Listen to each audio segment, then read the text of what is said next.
আসসালামু আলাইকুম সুপ্রিয় শিক্ষার্থী, এগ্রি প্রিসেস রিকল ব্যাচের তৃতীয় ক্লাসে সবাইকে স্বাগতম।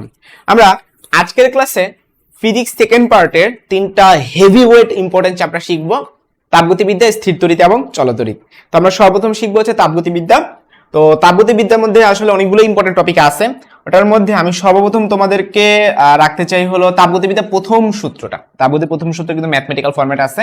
তো আমরা চলো শুরু করে ফেলি। তাপ গতিবিদ্যার প্রথম সূত্র, তাপ গতিবিদ্যার প্রথম সূত্র, এটা হচ্ছে কি আমাদের আজকের ক্লাসের টাইপ 1। টাইপ 1। তো প্রথম সূত্রটা আসলে এভাবে বলা হয়েছে যে ডিকিউ সমান সমান ডিইউ প্লাস ডিডব্লিউ, যেখানে ডিকিউ কে বলা হয় তাপের পরিবর্তন, ডিইউ কে বলা হয় ঢাকা ইউনিভার্সিটি অন্তঃস্থ শক্তির পরিবর্তন, এবং ডিডব্লিউ কে বলা হয় কাজ। তো ডিকিউ এর কখন পজিটিভ হয় কখন নেগেটিভ হয় তোমাদের কাছে লিখে দেখাচ্ছি। যদি সিস্টেম যদি তাপ গ্রহণ করে, যেমন আমি যদি একটা সিস্টেম হই, আমি তাপ গ্রহণ করি, তাহলে আমি কি গরম হয়ে যাব, ঠিক আছে? তো সেই ক্ষেত্রে ডিকিউটা পজিটিভ হবে, তাপ গ্রহণ করলে সেটা পজিটিভ। তাহলে আমরা কি লিখবো? তাপ গ্রহণ করলে, তাপ গ্রহণ করলে তখন সেটা হয়ে যাবে পজিটিভ। আর যদি আমি যদি তাপ বর্জন করি, আমি আস্তে আস্তে ঠান্ডা হয়ে যাব, তাপ বর্জন করলে সেটা কি হবে? নেগেটিভ। এবার আসলে ডিইউ বা অন্তঃস্থ শক্তি পরিবর্তন, অন্তঃস্থ শক্তি পরিবর্তন বাড়লে পজিটিভ কমলে নেগেটিভ। আচ্ছা, তো এমনি বোঝা যায়। তো আরেকভাবে এটা প্রকাশ করা যায় তাপমাত্রা দিয়ে। হ্যাঁ, ডিইউ এর সাথে তাপমাত্রা সরাসরি সম্পর্ক রয়েছে, সমানুপাতিক সম্পর্ক, ঠিক আছে? তুমি টেম্পারেচার যত বাড়াবা, টেম্পারেচার পরিবর্তন যত বেশি হবে, কি হবে? অভ্যন্তরীণ শক্তি পরিবর্তনও তত বেশি হবে, ঠিক আছে? আচ্ছা, তো তাহলে আমরা জিনিসটাকে এভাবে আইডেন্টিফাই করতে পারি যে যদি তাপমাত্রা বাড়ে, যদি তাপমাত্রা বাড়ে তাহলে ডিইউটা কত হবে? পজিটিভ হবে।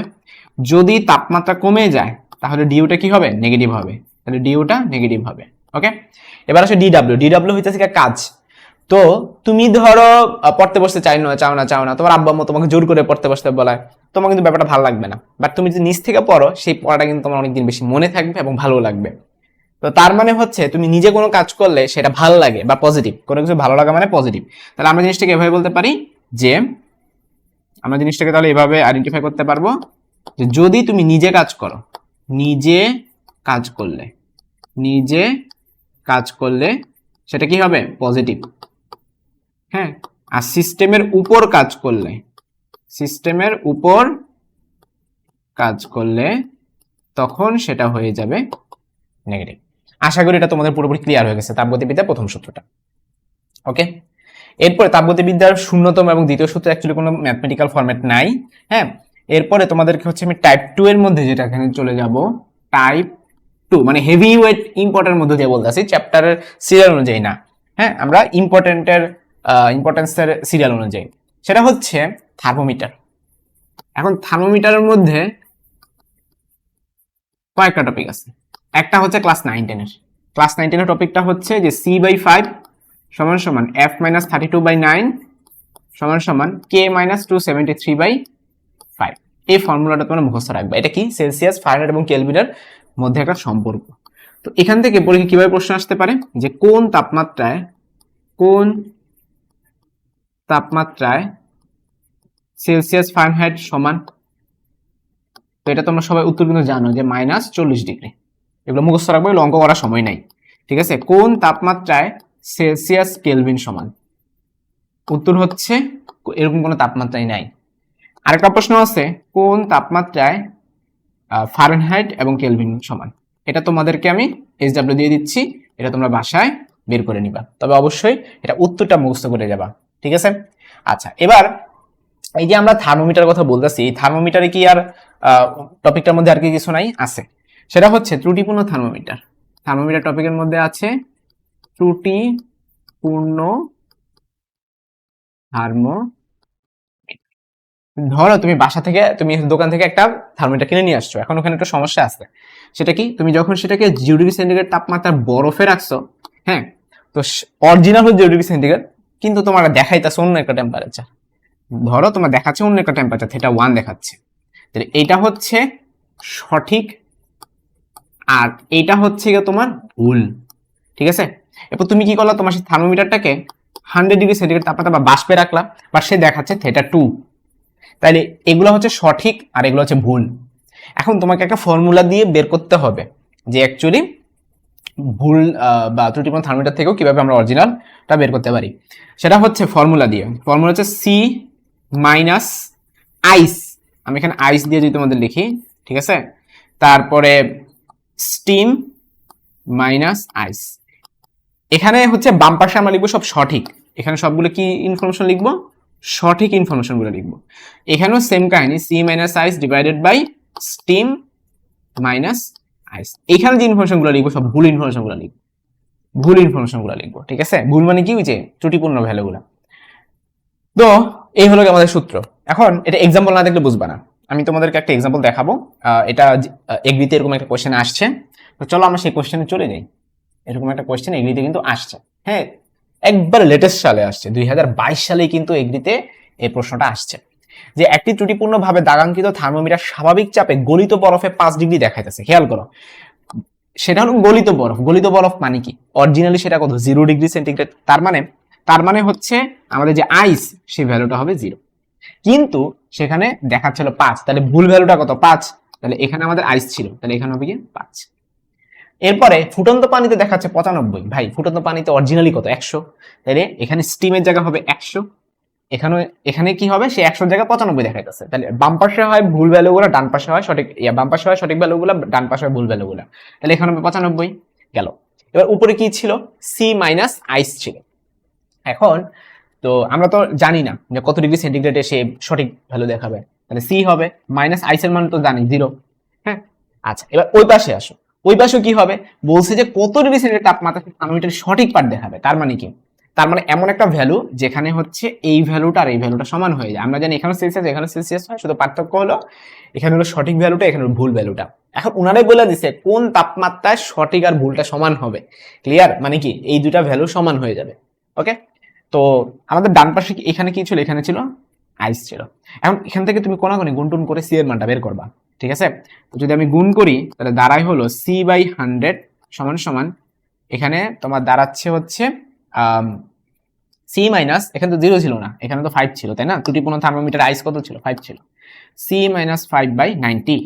এখন 90 আর 10 তুমি কাটাকাটি করে এখানে 10 পাচ্ছ, 90 আর 100 কাটাকাটি করে তুমি এখানে 10 পাচ্ছ, এখানে 9 পাচ্ছ। যদি কোনাকুনি গুণ করে দেই তাহলে 10c মাইনাস 50 সমান সমান 9c। এ পাশ থেকে এ পাশে নিয়ে আসো, তাহলে c সমান সমান 50। সো আমাদের কারেক্ট আনসার কিন্তু পেয়ে গেলাম, হ্যাঁ, উত্তরটা হচ্ছে 50। So the correct answer is 50। Okay, so ত্রুটিপূর্ণ থার্মোমিটারের একবার লেটেস্ট একটা ম্যাথ কিন্তু আমরা করে ফেললাম। ওকে, তারপরে আমরা যদি একটু যাই, এখানে 2022 সালের আরেকটা কোয়েশ্চেন, যে একটি সিস্টেম গ্যাসের চাপ 1 × 10⁵ প্যাসকেল স্থির রেখে 600 কিলোজুল তাপশক্তি সরবরাহ করা হলো। এই প্রক্রিয়া সিস্টেমটির আয়তন এত থেকে খুব ধীরে ধীরে প্রসারিত হয় এত হলো, সিস্টেমটির অন্তঃস্থ শক্তি পরিবর্তন কত কিলোজুল। তো কি কি ডাটা দেওয়া আছে চলো আগে একটু দেখি। একটা সিস্টেমের চাপ দিয়ে দিছে স্যারে, সো পি দিয়ে দিছে, তাহলে পি এর মানটা হলো 1 × 10⁵ প্যাসকেল। তারপরে কি 600 কিলোজুল তাপশক্তি সরবরাহ করা হলো। দেখো তুমি যদি সিস্টেমে সরবরাহ করো সেই সিস্টেমটা কি করতেছে, গ্রহণ করতেছে, তাহলে গ্রহণ যদি করে তাহলে সেটা পজিটিভ, তাহলে ডি কিউ এর মানটা কত হবে, পজিটিভ 600 কিলোজুল। খেয়াল করো এখানে কিন্তু এক একটা ভ্যালু এক এক রকমের আছে, সবগুলোকে এস এককে নিতে হবে, মানে জুলে নিতে হবে, ঠিক আছে। সো 600 কিলোজুল, অথবা তুমি সবগুলোকে কিলোজুলে আনতে পারো, এটা আরো বেটার হয়, কারণ আমাদের আনসার গুলো দেখো কিলোজুলে চাইছি, তাহলে বেটার হয় সব কিলোজুলে রাখলে, ঠিক আছে। সো ডি কিউ কে আমি কিলোজুলে রাখলাম। ওকে, আচ্ছা, তাহলে আমাদের ডিইউ যেটা বের হবে এটাও কিলোজুলে বের হবে, যদি তুমি ডিডব্লিউটা কিলোজুলে নিতে পারো। এখন ডিডব্লিউটা আবার কি হবে, ডিডব্লিউ সমান পিডিবি, এটা তোমাদেরকে শিখাইছি, হ্যাঁ, ডিডব্লিউ সমান না শিখাই নাই, এখানে লিখে দিই, ডিডব্লিউ সমান হচ্ছে পিডিবি, এটা একটা ফর্মুলা লিখে দিচ্ছি না, এখানে এই যে ডিডব্লিউটা, এই ডিডব্লিউ ফর্মুলাটা হচ্ছে পি ইন্টু ডিবি, অর্থাৎ প্রেসারের সাথে তুমি যদি আয়তনের পরিবর্তন গুণ করো তাহলে কিন্তু তুমি উত্তরটা পেয়ে যাবা, ঠিক আছে। আচ্ছা নেক্সট, তাহলে পিডিবির ভ্যালুটা যদি বসাই দিই তাহলে কত আসে দেখো তো, পিডিবির ভ্যালুটা যদি বসাই দিই এখানে আমরা কত পাচ্ছি, পিডিবির ভ্যালুটা যদি বসাই দিই, পি এর মান হচ্ছে তোমার 1 × 10⁵ বা শুধু 10⁵ ইন্টু ডিভি বা আয়তনের পরিবর্তন, এখানে আয়তন হচ্ছে তোমার 1.5 থেকে কত হইছে, 2 হইছে, সো পরিবর্তনটা কত, 0.5, পরিবর্তন হচ্ছে 0.5। এখন এই যে গুণ করে তুমি যে মানটা পাবা এটা কোন এককে, এটা তো হচ্ছে তোমার শুধুমাত্র জুল এককে, কারণ মিটার কিউব কি এসআই একক, আবার প্যাসকেল হচ্ছে এসআই একক, তাহলে গুণ করলে যে উত্তরটা বের হবে এটা একটা শক্তি বা কাজ, সেটা কি একটা কি একক, এসআই একক, এসআই এককটা জুল। তাহলে 10⁵ ইন্টু 0.5 যদি আমরা গুণ করি তাহলে সেটা হয়ে যায় 5 ইন্টু 10⁴, তাই না?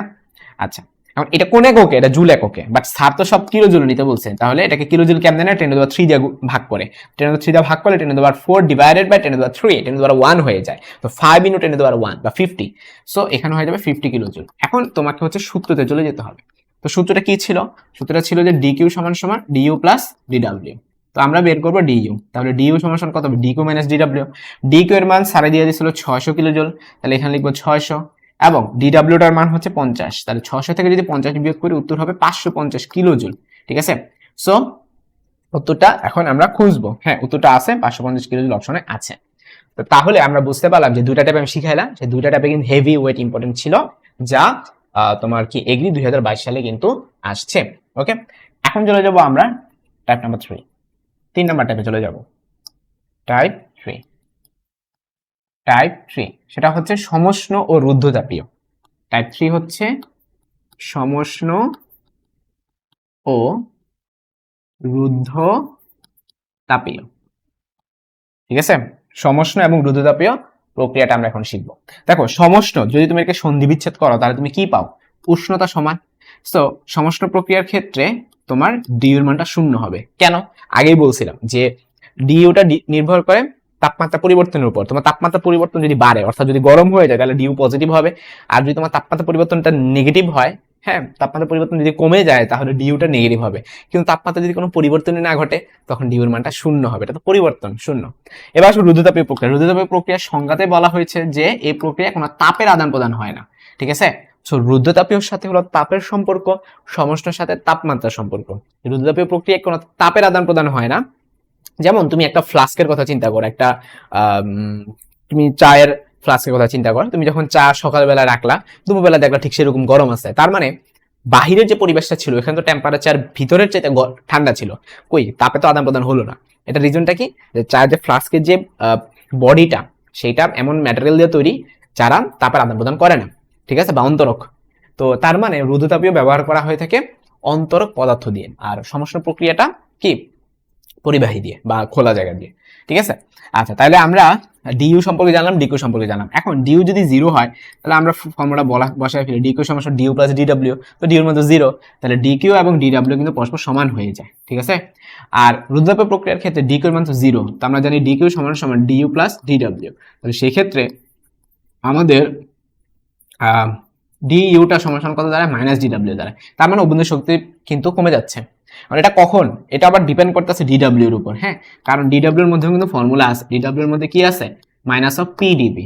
এখন তোমার ডিবি যদি পজিটিভ হয়, ডিবি পজিটিভ হওয়া মানে কি? আয়তন বৃদ্ধি পাওয়া। তো আয়তন যদি তোমার বৃদ্ধি পায় তখন সেই ক্ষেত্রে অভ্যন্তরীণ শক্তি কিন্তু হ্রাস পেয়ে যায়। কেন? কারণ যে মাইনাস। হ্যাঁ, কারণ ডিবি যদি পজিটিভ হয়, পি তো পজিটিভ, তাহলে প্লাসে মাইনাসে মাইনাস হয়ে যায়, তখন ডিইউ কিন্তু কমে যায়। ঠিক আছে, আবার যদি তোমার আয়তন যদি বৃদ্ধি পায়, ঠিক আছে, এই হ্রাস পায়, আয়তন যদি তোমার হ্রাস পায় তাহলে সেই ক্ষেত্রে ডিবির মান নেগেটিভ হয় এবং সামনে আরেকটা মাইনাস আছে, মাইনাসে মাইনাসে তখন প্লাস হয়ে যায়। তখন সেক্ষেত্রে আমরা কি বলতে পারবো? ডিইউটা কি হয়ে যাবে? পজিটিভ হয়ে যাবে। তার মানে এইটা হচ্ছে আমাদের আসল কাহিনী। হ্যাঁ, তাহলে এই কাহিনীটাকে আমরা যদি বাংলায় প্রকাশ করার চেষ্টা করি, এটা কি প্রক্রিয়া ছিল? রুদ্ধতাপীয় প্রক্রিয়া ছিল। তাহলে রুদ্ধতাপীয় এই প্রক্রিয়াটা কি হচ্ছে? দেখো তো, ডিবি তুমি বাড়াচ্ছ, তারপর একটা প্রসারণ। তাহলে রুদ্ধতাপীয় যখন তুমি প্রসারণ করতেছো তখন তোমার টেম্পারেচার কি হয়ে যাচ্ছে? আমার অভ্যন্তরীণ শক্তি কি হচ্ছে? কমে যাচ্ছে। সো ফলে কি হবে? টেম্পারেচারটাও কমে যাবে। ওকে, তারপরে রুদ্ধতাপীয় সংকোচনের ক্ষেত্রে দেখো, এখানে তুমি ডিবিটা নেগেটিভ করতেছো, তার মানে কোনো কিছু আয়তন নেগেটিভ করা মানে কি? সংকোচন করে ফেলা, ছোট করে ফেলা। হ্যাঁ, তাহলে রুদ্ধতাপীয় সংকোচনের ক্ষেত্রে তোমার কি হবে? তোমার টেম্পারেচার কিন্তু বেড়ে যাবে, কারণ ডিউর মানটা বেড়ে গেছে। সো এই দুটো জিনিস তুমি মনে রেখে এগুলো কার্নো ইঞ্জিনে আবার কাজে লাগবে। কার্নো ইঞ্জিনে এগুলো জিনিসপাতিগুলো আছে। তো তাহলে সমষ্ণ রোধতাপের বেসিকগুলো তোমাদের জানা হয়ে গেল। এখন এগুলো যে ফর্মুলাটা আছে, যে নর্মাল অবস্থার ক্ষেত্রে সমষ্ণের ক্ষেত্রে ফর্মুলা হচ্ছে সমষ্ণ, তোমার টেম্পারেচারটা ফিক্স, সেক্ষেত্রে ফর্মুলা হচ্ছে পিভি ইজ ইকুয়াল টু কি, কারণ পি এর সাথে বি এর সম্পর্কটা ব্যস্তানুপাতিক। ঠিক আছে, কিন্তু যদি রুদ্ধতাপীয় আসে তখন একটা গামা আসবে। রুদ্ধতাপীয় প্রক্রিয়ার ক্ষেত্রে কি হবে? PV to the power gamma is equal constant. এটা একটা সূত্র। 2 নম্বর সূত্র হচ্ছে টেলিভিশন দিয়ে মনে রাখতে পারো, television to the power gamma minus 1, এটা হচ্ছে একটা কনস্ট্যান্ট। হ্যাঁ, বা আমরা এভাবে বলতে পারি T1 V1। হ্যাঁ, তুমি চাইলে এইভাবে বলতে পারো যে P1V1 to the power gamma is equal to P2V2 to the power gamma. হ্যাঁ, এখানেও কিন্তু সেম কাজটা করা যায়। হ্যাঁ, টেলিভিশন দিয়ে তুমি এটা মনে রাখতে পারো যে টিভি, হ্যাঁ, উপরে কত হবে গামা মাইনাস 1, এখানেও লিখবা টিভি উপরে গামা মাইনাস 1, এখানে 1 1, এখানে 2 2।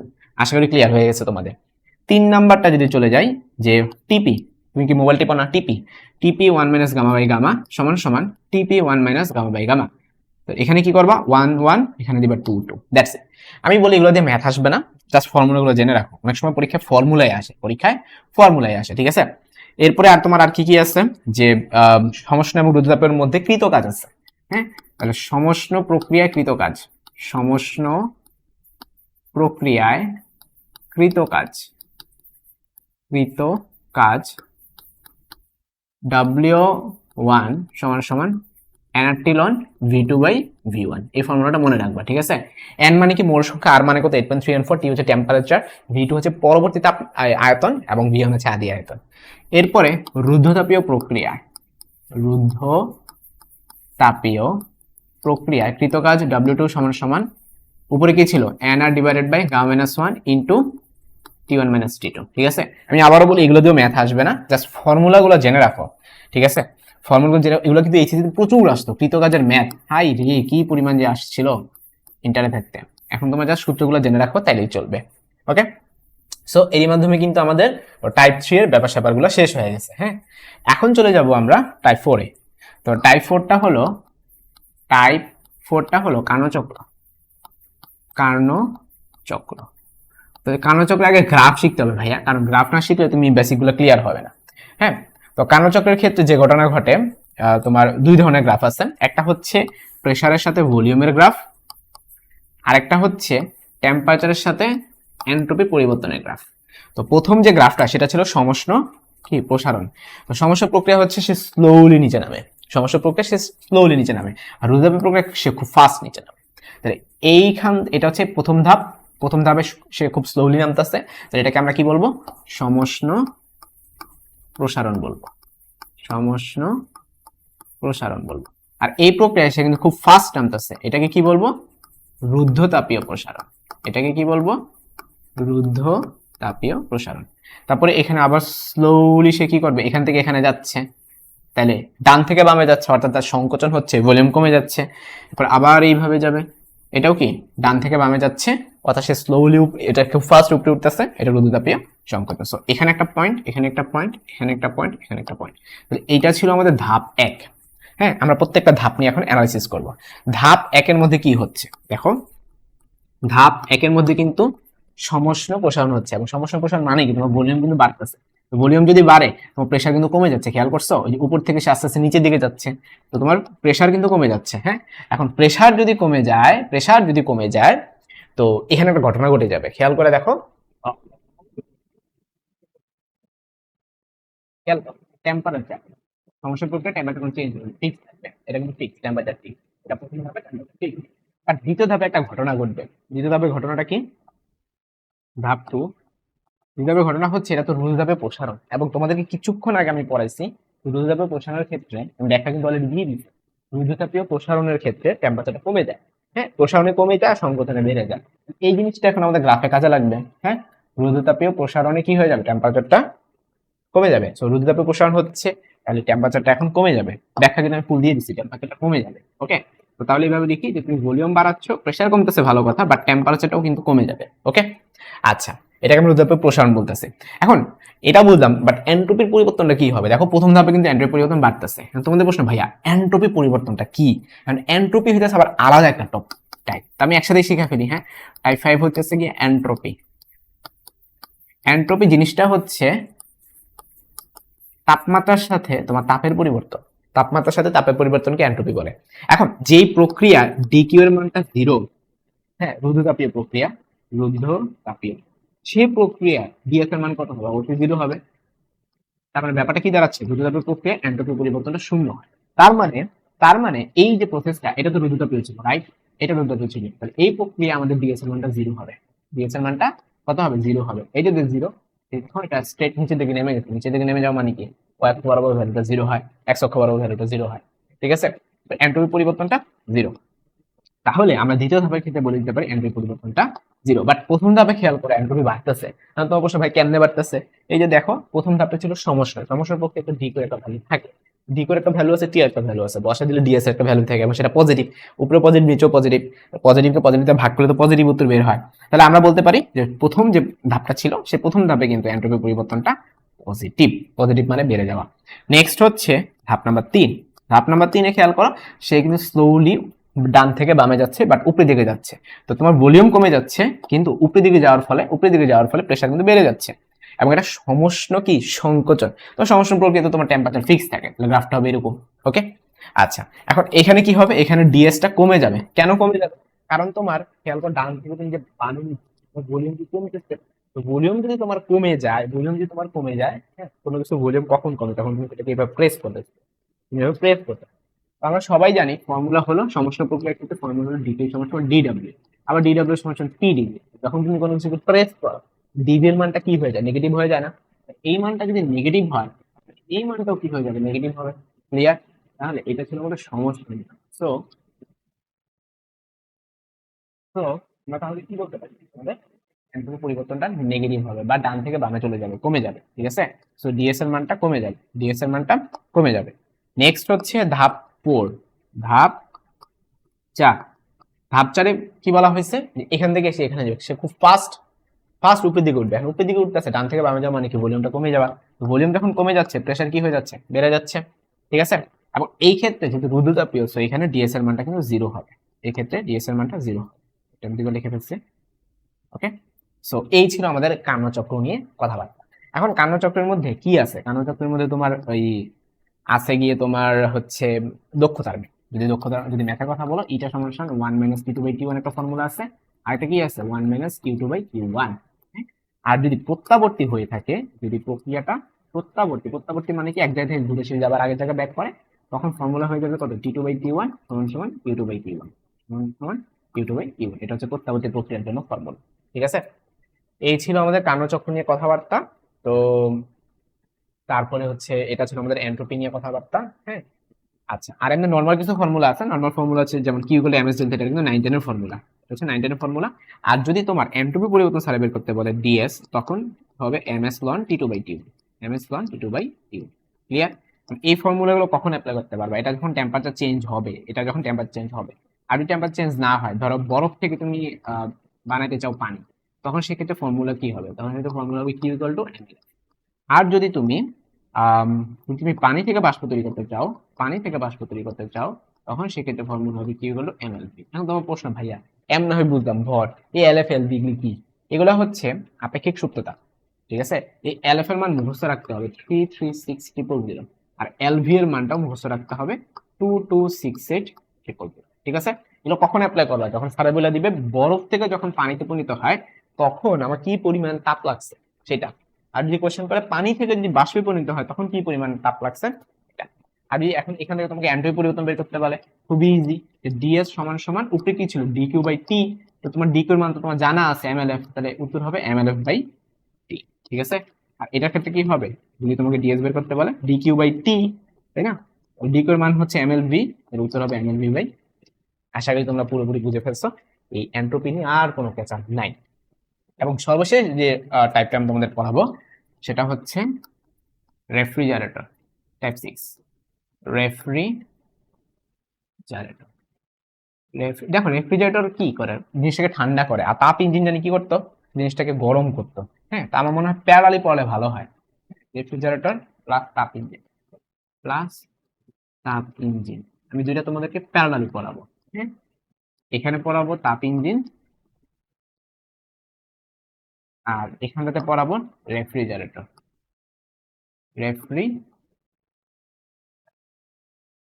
তো তাপ ইঞ্জিন কি করে থাকে, আমরা কার্নো ইঞ্জিনের যে দক্ষতা পড়ছিলাম না, সেই কনসেপ্ট গুলাই, যে তাপ ইঞ্জিনের ক্ষেত্রে আমাদের ইটার মানটা হবে, উপরে হবে আউটপুট, নিচে হবে ইনপুট। উপরে কি হবে আউটপুট, নিচে হবে ইনপুট। এখন কোশ্চেন এটা ভাইয়া আউটপুটটা কত, ইনপুটটা কত? তাপ ইঞ্জিন যে পরিমাণ কাজ করে সেটাই তার আউটপুট। হ্যাঁ, মানে সে যে পরিমাণ কাজ করে সেটাই ইউজ হয়। ঠিক আছে, এটা আউটপুট। আর ইনপুট হচ্ছে তুমি যে পরিমাণ তাপ দিছো, তো তুমি তাপ দিচ্ছ হচ্ছে কিউ ওয়ান পরিমাণ তাপ দিছিলা। ঠিক আছে, এখন ধরো তুমি কোন একটা যন্ত্রে কিউ ওয়ান পরিমাণ তাপ দিছিলা, কিউ টু পরিমাণ সে বের হয়ে গেল, সেটা কোনো কাজে লাগলো না, নষ্ট বা ওয়েস্ট। জিনিসটাকে তুমি এভাবে বলতে পারো যে কিউ টু পরিমাণ সে চলে গেল, তাহলে তোমার কাজে লাগতেছে কতটুকু? কাজে লাগতেছে হচ্ছে Q one minus Q two. ঠিক আছে, তোমার কাজে লাগতেছে Q one minus Q two. এখন জিনিসগুলো এখানে বসায় দাও, ডাব্লিউ সমান তাহলে কত? Q one minus Q two, নিচে হইতেছে কিউ ওয়ান, কিউ ওয়ান ভাগ করো, উত্তর হবে one minus Q two by Q one. That's it. হ্যাঁ, উত্তর হইতেছে one minus Q two by Q one. এখন যদি তুমি রেফ্রিজারেটর ক্ষেত্রে আসো, রেফ্রিজারেটর ক্ষেত্রে ঘটনা ডিফারেন্ট। রেফ্রিজারেটর ক্ষেত্রে কার্যকৃত সহগকে কে দ্বারা প্রকাশ করা হয়? হ্যাঁ, এটা একটা শর্টকাট মনে রেখে একটা চোরা টেকনিক আছে, সেটা হলো উপরে হবে ছোট মান, নিচে হবে বড় মাইনাস ছোট, এভাবে মনে রাখবা, তাইলে কাহিনী শেষ। তাহলে তোমার কিউ ওয়ান কিউ টু এভাবে মনে রাখা লাগবে না। এটার ক্ষেত্রে কিন্তু এরকম ছিল না। এটা যদি আমি তোমাদেরকে একটু বুঝায় লিখে দিই,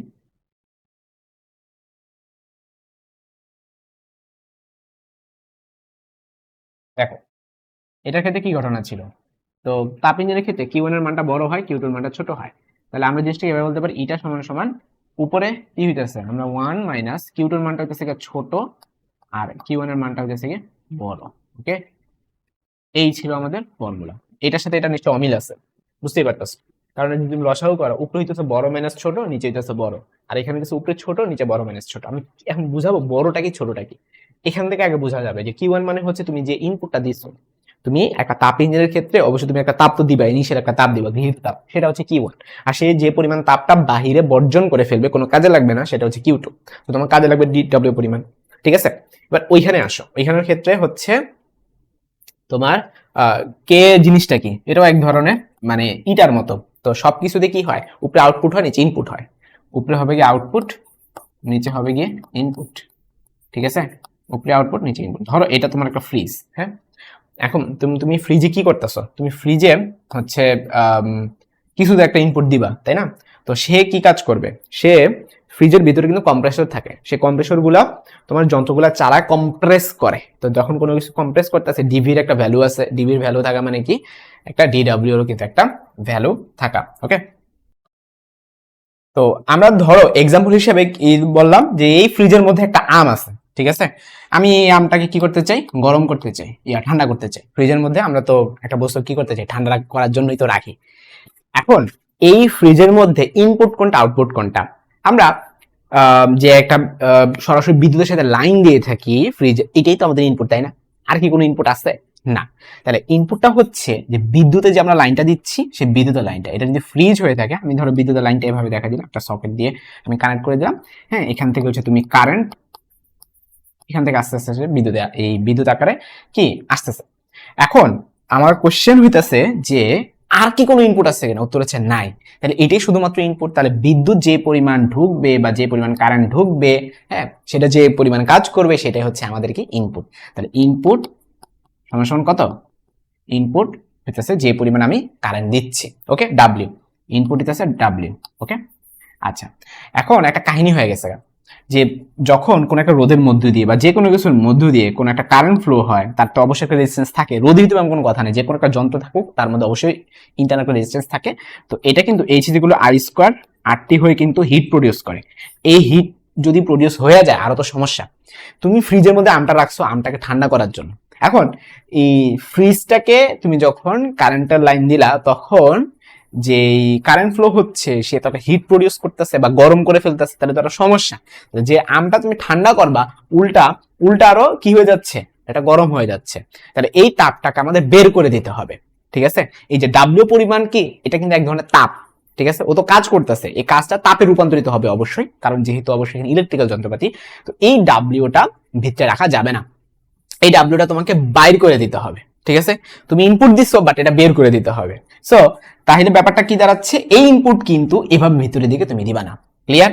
এটা কিন্তু বের হয়ে যাচ্ছে, সো এটা ডাব্লিউটা হবে বাইরের দিকে ডিরেকশন। আমি কিন্তু ইনপুট লিখে এভাবে তীর চিহ্ন দেই না, ভিতরের দিকে ঢোকার তীর চিহ্ন দেই না। ডাব্লিউ পরিমাণটা তুমি যেটা দিছিলা সেটা বের করে ফেলতে হবে। ঠিক আছে, তাহলে আলটিমেটলি ডাব্লিউ কিন্তু ভিতরে ঢুকতেছে না, আলটিমেটলি ডাব্লিউ ডিরেকশন কোন দিকে, বাইরের দিকে। এইবার এইবার এই যে ডাব্লিউটা তুমি বাহিরে দিয়ে দিচ্ছ, এটা কিন্তু পরিবেশে, এটা কিন্তু তুমি কি করতেছো, পরিবেশে দিয়ে দিছো। ঠিক আছে, আচ্ছা, এখন আমটা তুমি যখন ফ্রিজের বাহিরে ছিল, ওটা কি একটু গরম ছিল, তারপর যখন তুমি ফ্রিজের ভিতরে রাখবে, অনেকক্ষণ রাখার পর তো সেটা ঠান্ডা হবে। এটা মিনিংটা কি, আমের ভিতর যে হিটটা ছিল সেই হিটটাও তুমি বের করে ফেলছো। এই ফ্রিজটা তাহলে কি করতেছে, আমের ভিতরের হিটটাকেও বের করে ফেলছে। যে আমের ভিতরে যে হিটটা ছিল সেটাকে আমি কিউ ওয়ান নাম দিলাম। তাহলে কিউ ওয়ান এর পরিচয়টা কি, বস্তু হতে বর্জিত তাপ। তাহলে কিউ ওয়ান এর পরিচয়টা হচ্ছে বস্তু হতে বর্জিত তাপ, বস্তু হতে বর্জিত তাপ, Q1টা হলো বস্তু হতে বর্জিত তাপ। আর ডাব্লিউটা কি ছিল? ডাব্লিউটা হচ্ছে যন্ত্রের কাজ, যন্ত্রের কাজ। তাহলে খেয়াল করে দেখো, তুমি কিন্তু Q1ও বের করে দিচ্ছ, ডাব্লিউ বের করে দিচ্ছ, তাহলে টোটাল কি বের করে দিচ্ছ? টোটাল বের করে দিচ্ছ হলো Q1 প্লাস ডাব্লিউ। তাহলে টোটাল বর্জিত তাপ, হ্যাঁ টোটাল বর্জিত তাপ, বা তুমি বলতে পারো যে পরিবেশে মোট বর্জিত তাপ। এটাকে আরেকভাবে সুন্দরভাবে বলা যায় পরিবেশে মোট বর্জিত তাপ সমান সমান, এটাকে আমরা প্রকাশ করে থাকি Q2 দ্বারা, ঠিক আছে? Q2 সমান সমান কত হবে? Q1 plus W.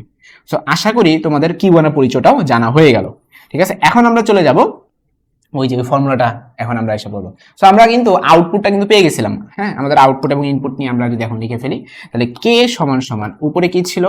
Output. Output কোনটা বলো দেখি? এখানে আউটপুট কিন্তু যন্ত্রের কাজ জীবনও কোনো আউটপুট না, আমাদের আউটপুট কিন্তু এইটা।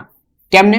তোমার প্রশ্ন ভাই কেমনে? দেখো, আমি একটা আমকে ফ্রিজের ভিতরে কেন রাখছি? ঠান্ডা করার জন্য। তো যদি আমটা, ধরো আমি দুইটা ফ্রিজ দিলাম, একটা ফ্রিজে আম একটু কম ঠান্ডা হলো, আরেকটাতে বেশি ঠান্ডা হলো, আমি কি বলবো কোন ফ্রিজটা ভালো? যেটা বেশি ঠান্ডা হয়েছে। তার মানে বস্তু থেকে যে পরিমাণ যত বেশি সে তাপ বর্জন করে ফেলতে পারবে, সেই ফ্রিজটা তত ভালো, বা তার কার্যকর সহগটা কিন্তু বেশি, বা কে এর মানটা বেশি। সো যন্ত্র কি পরিমাণ কাজ করতেছে সেটা কিন্তু আউটপুটের মধ্যে থাকবে না, থাকবে শুধুমাত্র বস্তু হতে বর্জিত তাপ, বস্তু থেকে যে পরিমাণ তাপ বের করে ফেলতে পারতেছে সেইটাই। ক্লিয়ার? ফ্রিজের ভিতরে কিরকম ঠান্ডা আছে আমার জানা দরকার নাই, আমার বস্তুটা থেকে কি পরিমাণ তাপ চলে গেল সেটা আমার জানতে হবে। সো Q1টাই হবে আমাদের আউটপুট। তাহলে উপরে কি লিখবা? Q1, এটাই হচ্ছে আমাদের আউটপুট, এটাই হবে আমাদের আউটপুট। উপরে হবে Q1, আর নিচে কি হবে? নিচে হবে আমাদের ইনপুট। এখন ইনপুট কোনটা? তুমি কি Q2 ইনপুট দিছিলা? না তো, তুমি ইনপুট দিছিলা শুধুমাত্র ডাব্লিউ, তুমি শুধুমাত্র ডাব্লিউ কে ইনপুট হিসেবে দিছিলা। তাহলে ডাব্লিউ সমান কি হবে? এই পাশ থেকে যদি তুমি ওই পাশে নিয়ে যাও, ডাব্লিউ সমান হচ্ছে Q2 মাইনাস Q1, তাই না? এটাকে এই পাশ থেকে এই পাশে নিয়ে আসো Q1টাকে। তাহলে নিচে ইনপুট কত হবে? ইনপুট থেকে ডাব্লিউ, হ্যাঁ তাহলে আমরা লিখে ফেলি Q2 minus Q1, that's it.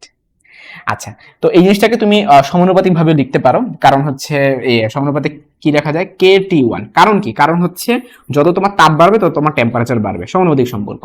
তাহলে আমরা প্রশ্ন উঠে ফেলে একটা কনস্ট্যান্ট আনি, কনস্ট্যান্টটা হচ্ছে K, তাহলে Q সমান KT। সো আমরা জিনিসটাকে এভাবে লিখতে পারি KT1 divided by KT2 minus KT1।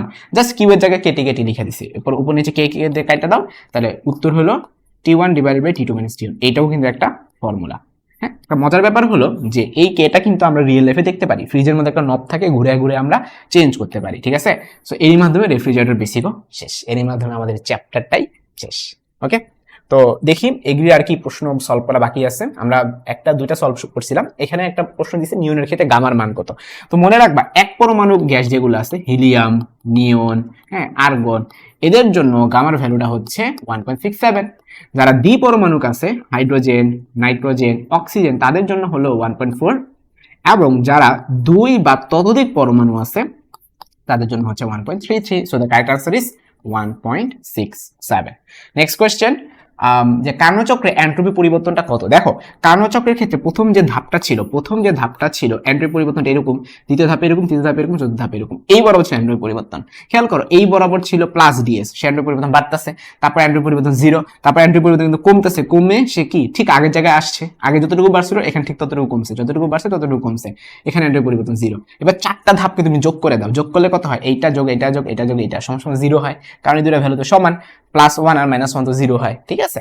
তাহলে উত্তরটা কি হবে? কার্নো চক্রের এন্ট্রপি পরিবর্তনটা হবে 0।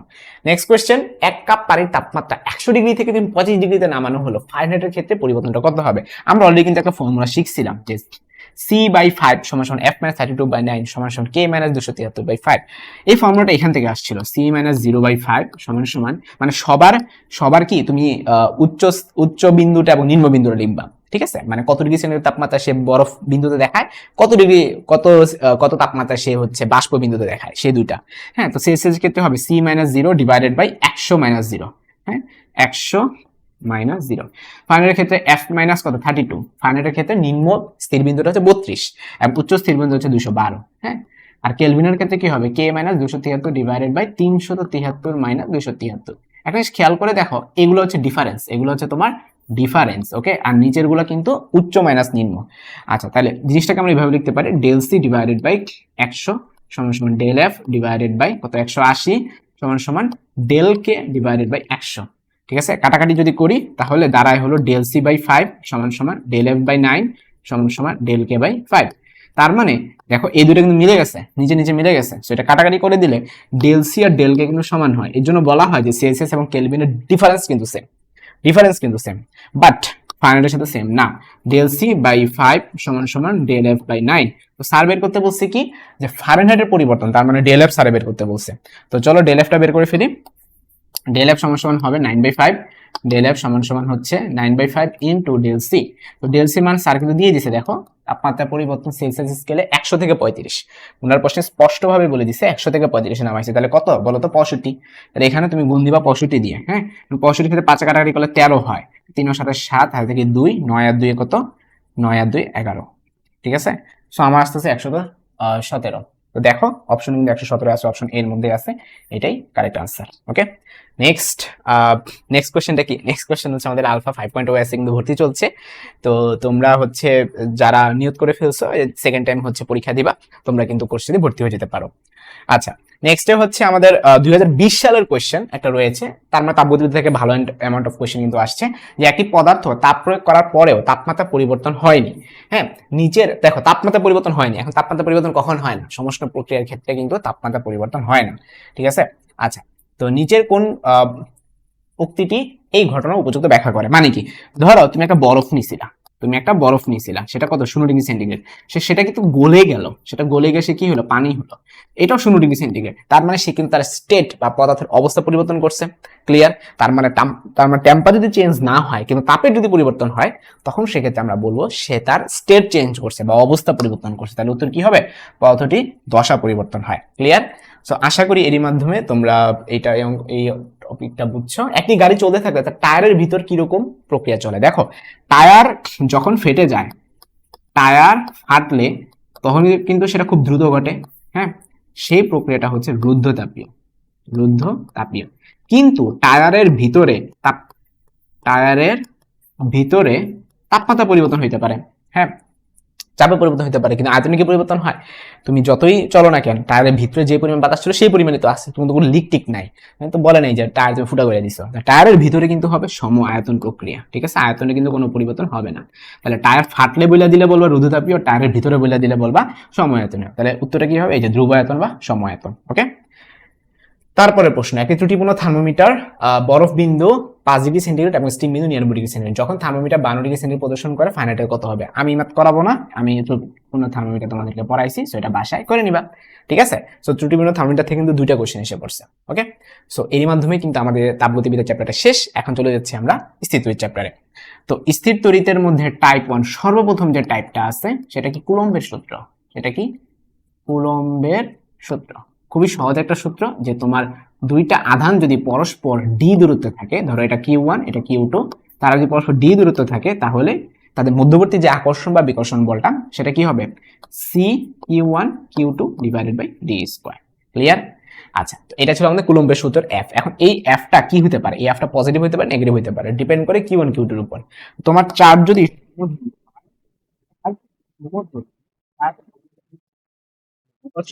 সমুদ্র মানে কি, এটা যদি প্লাস, এটা যদি প্লাস, তখন সেক্ষেত্রে এফ কিন্তু কি হবে, পজিটিভ হবে।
তুমি অবশ্যই কি করবা, তুমি ওর দিকে যাবা, ওর দিকে গেলে যেই তড়িৎ প্রাবল্য সেটাকে আমরা নাম দিচ্ছি E2।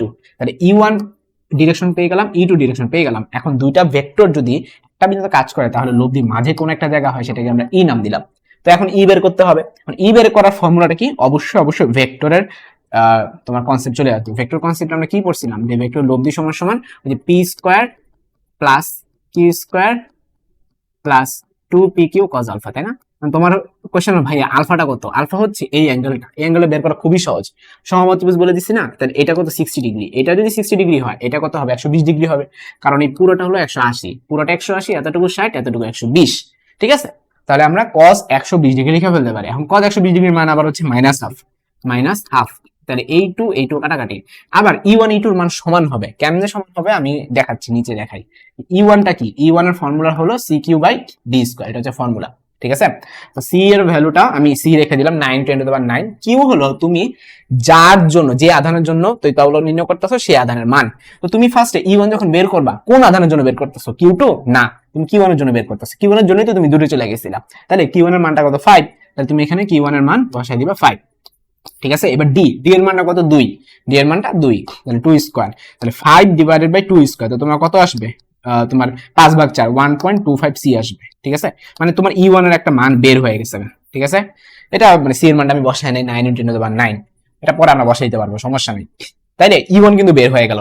E2 বের করে দেখো সেম ভ্যালু, বিশ্বাস না দেখো E2 সমান কত হবে, C Q2 divided by D square, সব সেম, তাহলে এটাও কত আসবে 1.25 সি। তাহলে E1 এর মান এবং E2 এর মান পরস্পর সমান, তাহলে আমরা জিনিসটাকে এভাবে বলতে পারি E1 = E2, ঠিক আছে? তো একটা মান তুমি বের করে নিতে পারো যে 1.25 ইনটু সি এর মান কত 9 × 10⁹, হ্যাঁ? তাহলে গুণ করো 5 × 45 5 হাতে থেকে 4, 18 × 4 22 22 2 হাতে থেকে 2, 9 দিয়ে কত 11, 11.25 × 10⁹, তোমার কিন্তু E1 E2 এর মান বের হয়ে গেছে, ঠিক আছে? E1 বা E2 এর মান বের হয়ে গেছে। তুমি যদি এখন এখানে বসাইতে চাও তুমি তো ভরকায় যাবে, আল্লাহ কেমনে করব, সহজ আছে, দেখো এই দুইটাকে তো পরস্পর সমান লিখতে পারো, তাই না? তাহলে E2 এর জায়গায় E1 লেখা দাও, সমস্যা তো নাই, হ্যাঁ? আর এখানে প্লাসে মাইনাসে মাইনাস হয়ে যাবে, তো মাইনাস E1 × E1। দেখো মজার ব্যাপার কি, এই দুটো কাটাকাটি চলে যাচ্ছে, এটাই আমি কথা তোমাকে বলতে নিছিলাম যে এটা কিন্তু কাটাকাটি চলে যায়, ঠিক আছে? তো কাটাকাটি চলে গেলে কি থাকে, E1 স্কয়ার মানে কি আবার শুধু E1, তো খেয়াল করে দেখছো E এর মান কিন্তু E1 এর সমান হয়ে গেল।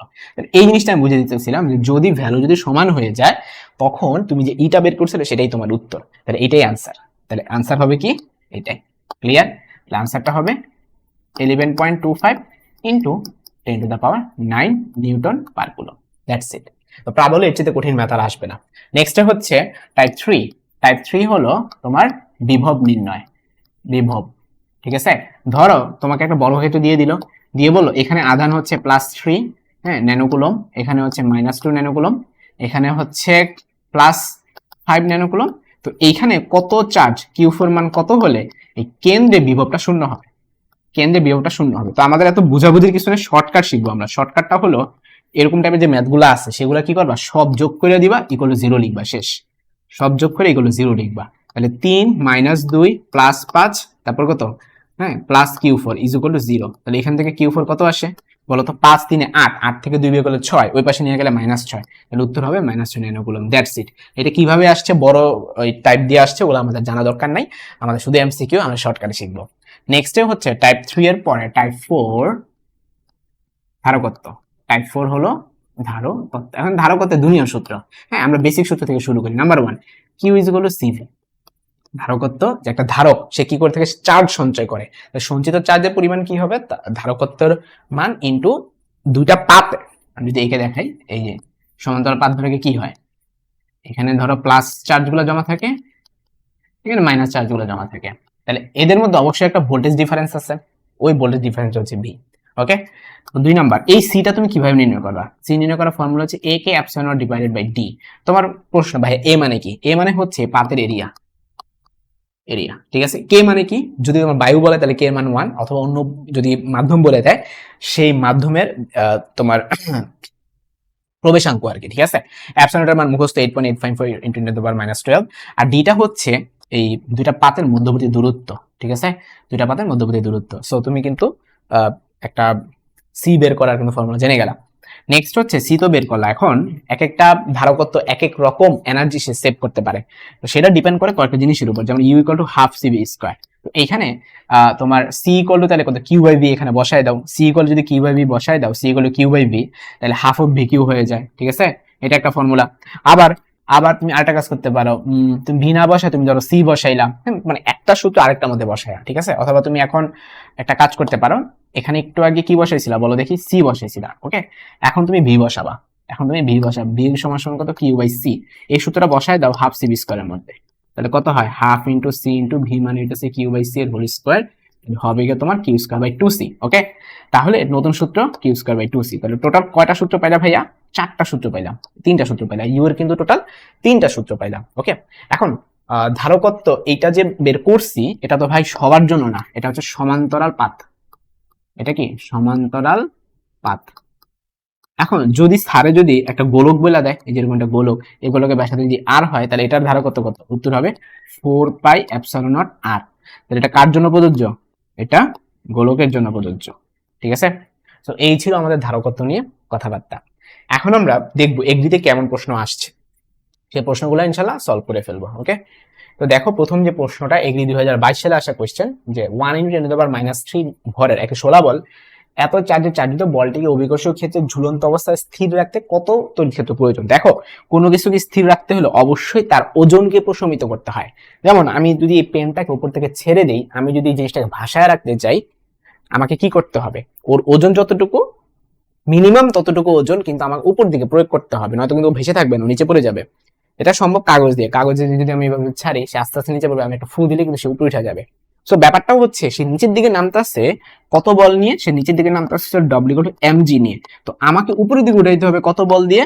এখানে খেয়াল করে দেখো, এখানে তুমি বলটা হবে কি কিরকম বল দেখো তো, এই যে এত ভরের একটি শোলা বল চার্জিত বলটিকে অভিকর্ষীয় ক্ষেত্রে ঝুলন্ত অবস্থা তুমি রাখতে চাও, তাহলে আমাকে উপরের দিকে একটা বল প্রয়োগ করতে হবে। সেটা কি রকম বল হবে, সেটা একটা চার্জের ফলে যে বলটা ক্রিয়েট হয় সেটা, সেটা হচ্ছে F equal to Q E.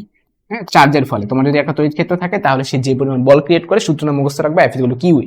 এখন এই দুইটা মিনিমাম সমান হইতে হবে, মিনিমাম যদি সমান হয়, যে ডাব্লিউ আর এফ যদি পরস্পর সমান হয়, তাহলে আমরা বলতে পারবো যে হ্যাঁ তাকে ভাষায় রাখা সম্ভব। তাহলে ডাব্লিউ ইকুয়াল টু এমজি আবার F equal to Q E. তো স্যার কি বের করতে বলছে, স্যার হলো ই এর মানটা বের করতে বলছে, তাহলে ই ইকুয়াল টু কত হবে এমজি ডিভাইড বাই কিউ। তাহলে এম এর মানটা আমরা সবাই জানি 10⁻⁻3, জি এর মানটা হচ্ছে 9.8 এবং কিউ এর মানটা কত, কিউ এর মানটা হচ্ছে 2 × 10⁻⁴, 2 × 10⁻⁴।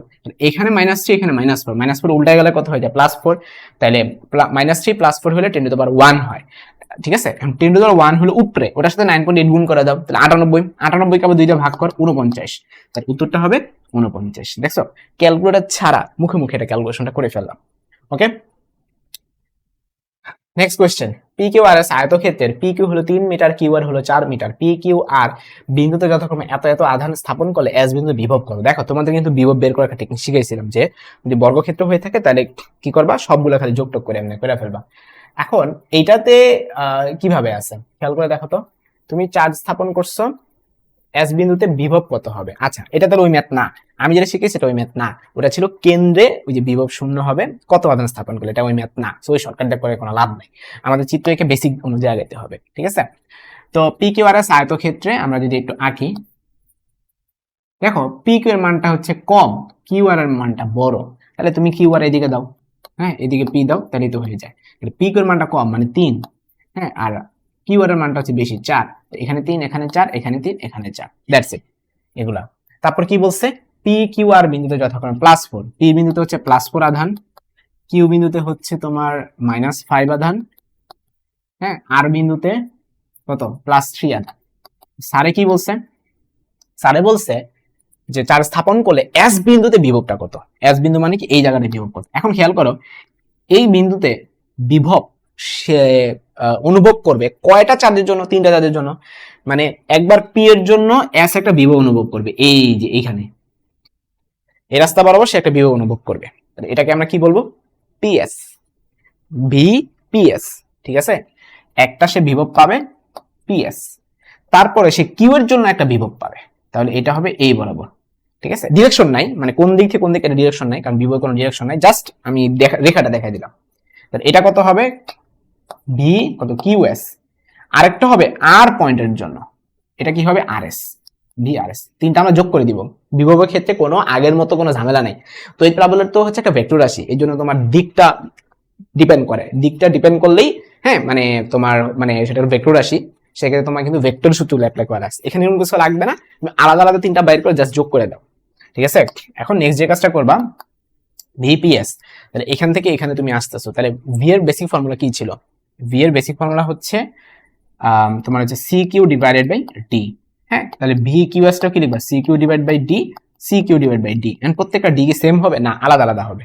তো আমরা চলো লিখি, কিউ আলাদা হবে, ডিও আলাদা হবে। তো ফার্স্ট অফ অল আমি 1 1 2 2 3 3 এভাবে নাম দিয়ে দিই। এখন কিউ ওয়ান কোনটা? প্রথম চার্জ, আমাদের প্রথম চার্জ, এটাকে আমরা প্রথম চার্জ নাম দিচ্ছি, ঠিক আছে, +4। তাহলে সি ইন্টু +4 ডিভাইডেড বাই দূরত্ব। তো আমরা তো পিএস এর জন্য করতেছি, তাহলে পিএস এর জন্য দূরত্ব কত? 4, নিচে হবে 4, ঠিক আছে। এবার সি কিউ টু, কিউ টুর মান কত? এটা কিউ টু, মানে এটা আমাদের এভাবে লেখা দিলে ভালো হয়, এটা কিউ টু, এটা কিউ ওয়ান, এটা কিউ থ্রি, ঠিক আছে। তাইলে তোমার কি থাকছে? কিউ টুর মান হচ্ছে -3 ডিভাইডেড বাই ডি2। ডি2 মানে কি? এই যে তুমি কিউ এস এর জন্য বের করতেছো, তার মানে এই ডিসটেন্সটা, এটা তোমরা যা পিথাগোরাস দিয়ে বের করতে পারবা। এটা যদি 3 হয়, এটা যদি 4 হয়, পিথাগোরাস অনুযায়ী এটা কত হবে? 5 হবে। তাহলে এখানে 5 বসে দাও। এরপর সি কিউ3 এর মান কত? কিউ3 এর মানটা হচ্ছে তোমার 3, তাহলে 3। আর ডি3 এর মান কত? ডি3 মানে কি? ডি3 মানে হচ্ছে আরএস, আরএস হচ্ছে এতটুকু 3, কিন্তু 3 3 কাটাকাটি চলে যায়, এখানেও 4 4 কাটাকাটি চলে যায়, তাহলে এখানে থাকবে তোমার সি। হ্যাঁ, তারপর এখানটাতে তোমার থাকতেছে কি -3c/5। হ্যাঁ, আর এখানে থাকতেছে তোমার +c। ক্লিয়ার? তার মানে এই যে কাটাকাটি করে যে ভ্যালুগুলো বের হলো, ওইটাই তোমার কারেক্ট আনসার হবে, ঠিক আছে।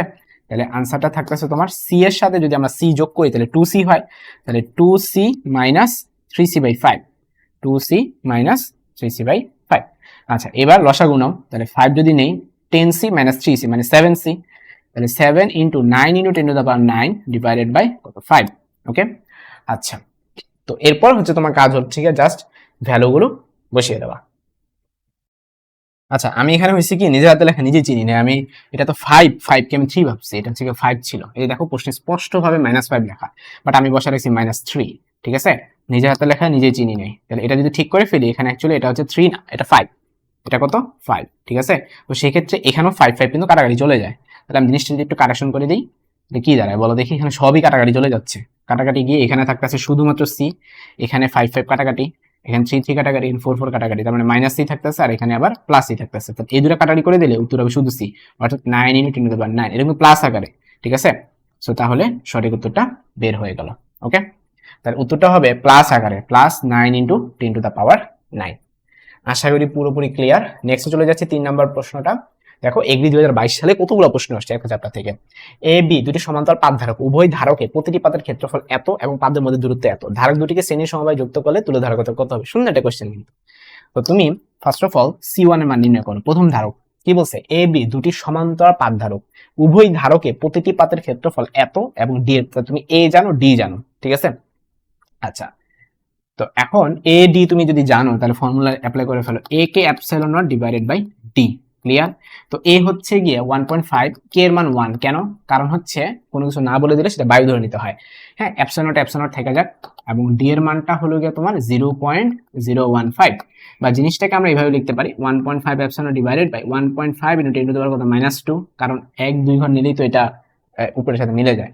তাহলে এইটার সাথে এটা কাটাকাটি, তো উপরে থাকতেছে এপসাইলন নট, হ্যাঁ, 8.854 ইনটু 10 টু দি পাওয়ার কত? -12 ছিল, আর নিচে আবার 10 টু দি পাওয়ার কত? -2।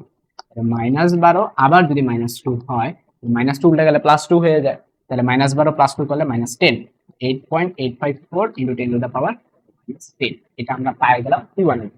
ঠিক আছে, তো C2 এর মানও তো সেম, দুটা ধারকের কথা বলতে, দুটো তো সেম টু সেম ক্যারেক্টারিস্টিক। এখন স্যারে কি বলছে? দুইটাকে তুমি শ্রেণীতে রাখছো। এখন ক্যাপাসিটর যদি শ্রেণীতে রাখে সেক্ষেত্রে কি হয়? আমরা জিনিসটা আসলে ক্যাপাসিটর যে টপিকটা আছে না, সেখানে দিয়ে দিতে পারি, হ্যাঁ? তাহলে আরো ভালো, একসাথে সব মোটা করে।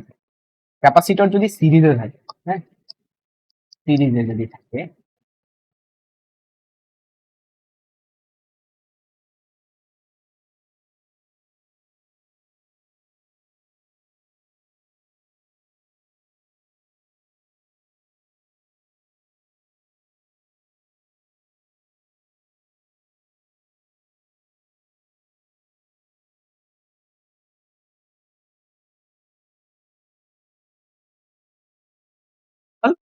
উপরে হবে যোগফল। এইভাবে তো আমরা লিখতাম, তাই না? তো ক্যাপাসিটরের ক্ষেত্রে তুমি সেম কাজটা করবা। ক্যাপাসিটরের ক্ষেত্রে সিরিজে থাকলে ফর্মুলা কি হবে? সিএস সমান সমান উপরে হবে তাদের গুণফল আর নিচে হবে তাদের যোগফল। আশা করি পুরোপুরি ক্লিয়ার হয়েছে। হ্যাঁ, যদি ক্যাপাসিটর সিরিজ থাকে তাহলে সেটা ফর্মুলা কি হবে? রেজিস্টরের প্যারালালের মতো। এখন উল্টা ঘটনাও তো ঘটতে পারে যে তোমার যদি ক্যাপাসিটর প্যারালালে থাকে, যদি ক্যাপাসিটর প্যারালালে থাকে, ক্যাপাসিটর প্যারালালে থাকে, তখন সেটা কি হবে? রেজিস্টরের সিরিজের মতো। রেজিস্টরের কি সিরিজের মতো, রেজিস্টরের সিরিজের মতো। এখন রেজিস্টর সিরিজ কি ছিল? যে দুইটা রেজিস্টর যদি সিরিজে থাকে তাহলে তারা জাস্ট যোগ করে দিতে হয়। আর ক্যাপাসিটর যদি প্যারালাল থাকে, যেমন চিত্রে হচ্ছে এরকম, তখন তাদেরকে কি করতে হয় বলো দেখি?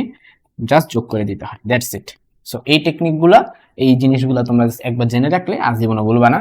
হ্যাঁ, খুবই সহজ আছে। আমরা এখন এইটা দিয়ে সলভ করে ফেলবো যে প্রশ্নটায় ছিলাম। তো এখানে ক্যাপাসিটর দুইটা কিভাবে সিরিজে আছে, তো সিরিজে থাকলে আমরা জানি রুল হবে প্যারালালের মতো, মানে দুইটা কি হয়ে যাবে? ওই উপরে গুণফল নিচে যোগফল হবে। তাহলে দুইটা ক্যাপাসিটর আছে, দুইটার মানে সেম, দুইটার মানে তুমি সি ধরতে পারো, সি টু সমান সি ধরতে পারো। ঠিক আছে, তাহলে আমরা এইভাবে লিখতে পারি যে তুল্য ধারকত্ব বা সি এস সমান সমান উপরে হবে গুণফল, দুইটার মানে সি, তাহলে দুইটা উপরে হবে গুণফল, নিচে হবে যোগফল। ঠিক আছে, আচ্ছা তাহলে উপরে হইতেছে সি স্কোয়ার, নিচে হচ্ছে 2c, তার মানে সি বাই 2। তাহলে সি এর মানে এত, এটাকে দুইটা ভাগ করে দাও, তাহলে 8.854 কে যখন তুমি দুইটা ভাগ করবা, এগুলো তুমি বাদ দিয়ে দিলে কোনো সমস্যা নেই। 4.4 × 10⁻⁻10 থাকবে। সো সঠিক উত্তরটা বের হয়ে গেল যে 4.4 × 10⁻⁻10। আচ্ছা, এখন আমি যে বের করলাম এটা কিন্তু ফ্যারাডে, বাট সারা বের করতে বলছে মাইক্রো ফ্যারাডে। খেয়াল করো, মাইক্রো। তো মাইক্রো বলার কারণে এটাকে তোমাকে কি করতে হবে? 10⁻6 দিয়ে গুণ করে নিতে হবে। × 10⁻6 দিয়ে গুণ করলে তুমি কি পাবা? মাইক্রো ফ্যারাডে পাবা। এখন 6 আর -10, 6 আর -10 করলে কত হয়? -4 হয়। এই যে এখানে -4 আছে। ঠিক আছে, সো আশা করি তোমরা এটা খুব সুন্দর মতো বুঝে ফেলছো। ওকে, তো আমাদের কিন্তু এগ্রি ফাইনাল মডেল টেস্ট বেচে ভর্তি চলছে। 299 টাকা তোমরা পাচ্ছ 12টা এক্সাম। তো প্রত্যেকটা এক্সাম কিন্তু 100 মার্কের হবে। তো এবং সর্বশেষ কিন্তু লাস্টে 3টা কিন্তু কি থাকছে? আমাদের ফাইনাল মডেল টেস্ট থাকছে। তো প্রত্যেকটা এক্সামে কিন্তু আমরা হচ্ছে টপ 4 দিচ্ছি, এসএমএস এর র্যাঙ্ক দিচ্ছি। হ্যাঁ, এবং এটার পাশাপাশি কিন্তু গাইডলাইন কিছু সেশন থাকবে। এগ্রিতে চান্স পেয়েছি এরকম কিছু মেন্টর রয়েছে। হ্যাঁ, তো তোমরা যদি কোর্সটা ভর্তি হতে চাও তাহলে দ্রুত ভর্তি হয়ে যাও, কারণ আগামী পরশুদিন 4 জুলাই থেকে কিন্তু এক্সাম শুরু হয়ে যাচ্ছে। একবারে তোমার চলবে 17 জুলাই পর্যন্ত। ওকে, দ্রুত এনরোল করতে পারো। তো নেক্সট আমরা পড়বো আমাদের আজকের ক্লাসের সর্বশেষ চ্যাপ্টারটা, অর্থাৎ চলতরিৎ চ্যাপ্টারটা। তো চলতরিৎ চ্যাপ্টার পড়লে অনেক কিছু পড়া যায়, বাট আসলে এগ্রিতে না কিছু আসে না। তো আমরা হচ্ছে টাইপ ভিত্তিক ভাবে পড়া শুরু করবো। সবার প্রথম টাইপ 1টা হচ্ছে যে আমাদের যে সার্কিট আছে না, সেই সার্কিট রিলেটেড সার্কিট। তো সার্কিটের মধ্যে সিরিজ প্যারালাল তো আমি বুঝেই ফেলছি, তাই না? এখন প্যাচানোর মধ্যে আর কি থাকতে পারে? প্যাচানোর মধ্যে ধরো এই একটা রেজিস্টার, আমি কয়েকটা রেজিস্টার দিয়ে দিই তোমাদেরকে। আর ধরো আমি তার লাগাই দিব, বা ধরো আরেকটা রেজিস্টার দিয়ে দিলাম, ধরো এমনি একটা তার দিয়ে দিলাম, এমনি একটা তার দিয়ে দিলাম, কইলাম ল এখন এটা তুমি সলভ করো। মানে এটা নর্মাল ভাবে না যে তুমি এটার সাথে এটা সি, এটার সাথে এরকম না। তখন তোমাকে হচ্ছে একটা নোট থিওরি অ্যাপ্লাই করতে হবে। আমি যে তোমাদেরকে এখন এই প্রবলেমটা সলভ করে দিব, এটা একটা থিওরি আছে, নোট থিওরির বইয়ের মধ্যে নাই। তো ভাই বোন আর ভাইয়া মনে হয় টিপুলিতে পড়ে, এর জন্য এগুলো শিখাইতেছে, ব্যাপারটা আসলে এক্সট্রা শিখাইতেছে না। তোমাদের বইয়ে নোট থিওরি আকারে নাম লেখা না থাকলেও এগুলো অ্যাপ্লিকেশন কিন্তু আছে। ঠিক আছে, তো আমি ধরে নিলাম এটা হচ্ছে এ বিন্দু। এটা যদি এ বিন্দু হয়, এটাকে তুমি কি বি বিন্দু নাম দিতে পারো। আচ্ছা, এইটা যদি বি বিন্দু হয়, খেয়াল করে দেখো এই তারে এখানে কোনো বাধা নাই, তাহলে এটাও বি বিন্দু হবে। কোনো বাধা না থাকলে বিন্দু সেম থাকে। ঠিক আছে, আচ্ছা এখন এই তার যখন তুমি পার হয়ে যাচ্ছ, এটা আবার কি নতুন বিন্দু, কারণ এখানে নতুন রোধ ছিল। এটা সি বিন্দু। এটা সি বিন্দু হইলে দেখো এই পাশ পুরাটা রাস্তা অনুযায়ী এখানেও সি বিন্দু হয়। তাহলে আমাদের প্রত্যেকটা রোধের বিভিন্ন বিন্দুর নাম হয়ে গেল না? হ্যাঁ, এটা আমি ধরো হচ্ছে দিয়ে দিলাম 2 ওহম, এটা ধরো দিয়ে দিলাম 3 ওহম, এটা 4 ওহম, এটা 5 ওহম। এখন বললাম এটা সলভ করো। হ্যাঁ, মানে কি তোমাকে আমি বললাম যে আর অফ এসি নির্ণয় করো। ঠিক আছে, এই যে এ থেকে সি পর্যন্ত এটা নির্ণয় করো, বা এটা সাথে একটা ব্যাটারি লাগিয়ে দিয়ে বললাম তুলরোধ বের করো। কেমনে করবা? ফার্স্ট অফ অল তুমি 2 ওহমের দুইটা প্রান্ত বিন্দু দিকে তাকাবা। প্রান্ত বিন্দু কোথায়? এ এবং বি তে, এ এবং বি তে। তারপর 3 ওহম এই দুইটা প্রান্ত বিন্দু দিকে তাকাবা। কোথায়? বি এবং সি তে, বি এবং সি তে। তারপর 4 ওহম এটার দুইটা প্রান্ত বিন্দু দিকে তাকাও। কোথায়? বি এবং সি তে, বি এবং সি তে। তারপর 5 ওহম ওইটা প্রান্ত বিন্দু দিকে তাকাও, বি এবং সি তে। সো খেয়াল করে দেখো এই তিনটা কিন্তু পুরোপুরি মিলে গেছে। তো এই তিনজন পরস্পর প্যারালালে আছে। হ্যাঁ, তা তোমার কাজ কি? এই 3, 4 এবং 5 কে এটা প্যারালাল চিহ্ন, প্যারালাল তোমরা করতে পারো। 1/rp = 1/r1 + 1/r2 + 1/r3। এটা তোমরা প্যারালাল করবা, করে এটার সাথে সিরিজ হয়ে যাবে। ক্লিয়ার? করে কি করবা? এটার সাথে সিরিজ করে দিবা। That's it. So R equivalent বের হয়ে গেল। এভাবে তোমরা সার্কিটগুলো সলভ করতে পারো। এটা একটা গেল। হ্যাঁ, তারপরে হচ্ছে গিয়ে তোমার হেভি ইম্পর্টেন্টের মধ্যে আরেকটা হলো টাইপ 2। এটা দিয়ে কিন্তু এগ্রিতে অনেক প্রশ্ন আসছেও, আমি দেখাবো। সেটা হলো আপেক্ষিক রোধ। আপেক্ষিক রোধ টপিকটা হেভি ইম্পর্টেন্ট। হ্যাঁ, আগে যেটা শিখাইছি ওটার চেয়ে বেশি ইম্পর্টেন্ট এইটা, কারণ এগ্রিতে তেমন চিত্রওয়ালা কোনো প্রশ্ন আসে না সাধারণত। তো আমরা আপেক্ষিক রোধের যে কনসেপ্টটা শিখবো, ফর্মুলা হচ্ছে R equal to rho L divided by A. এখানে আর হচ্ছে আমাদের শুধু রোধ, আর রো হচ্ছে আপেক্ষিক রোধ, এল হচ্ছে দৈর্ঘ্য, এ হচ্ছে এরিয়া। এখন এরিয়াকে আবার আমরা কি লিখতে পারবো, পাই আর স্কয়ার লিখতে পারবো, ঠিক আছে, যেহেতু প্রস্থের ক্ষেত্রফল। এখন তোমাকে যদি প্রশ্ন করা হয় যে কোনো তার টেনে দ্বিগুণ করা হলে, কোনো তার টেনে দৈর্ঘ্যে দ্বিগুণ করা হলে, দৈর্ঘ্যে দ্বিগুণ করা হলে, দৈর্ঘ্যে দ্বিগুণ করা হলে নতুন রোধ কত? দেখো ভাইয়া,